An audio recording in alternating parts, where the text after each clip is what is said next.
must know how to woo a woman to win me, and young men have not the experience." She was less concise when asked by authorities why she bought the arsenic that had caused Walkup's death. Minnie had many stories. She couldn't remember buying it. She bought it to lighten her complexion. She needed it to mix with urine to take a stain out of her dress. Or maybe, she speculated, he had bought it and poisoned himself. Memory failed Minnie about what had happened, and the members of the all-male jury, though they didn't really believe her, but hesitant to condemn a woman, voted to set her free. In John Ketcham's last months, the doctors had tried to keep him from drinking. Minnie had a different theory of medicine. He needed the liquor she smuggled into his sick room, she said, when confronted with her actions, to keep him alive.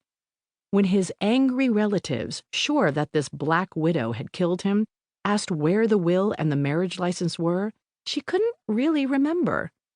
Oh, and there was so much she couldn't recall. "I don't remember," she testified over and over, remaining composed while avoiding the truth. No, she really didn't recall asking the maid to say she was going out to buy butter when she went to purchase poison instead. She forgot entire conversations with 2 pharmacists who inquired why she was buying arsenic.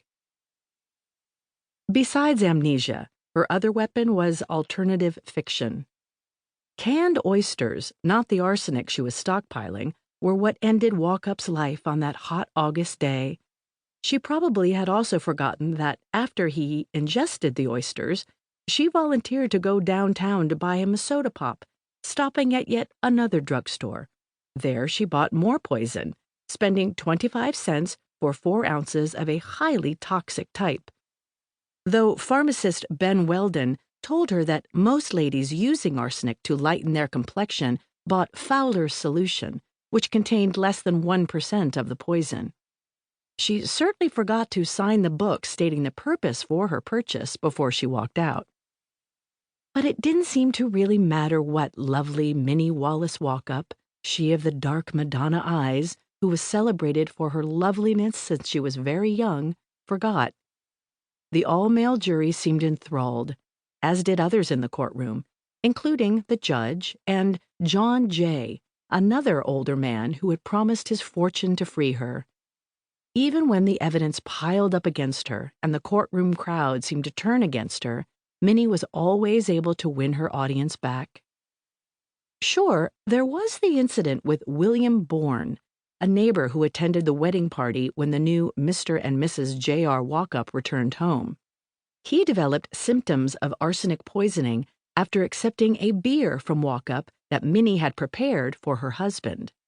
Bourne survived, and later stated he believed he was the accidental victim of a dose meant for the new groom. And yes, Minnie spent more time on sewing her mourning dress than in actually mourning the loss of her spouse.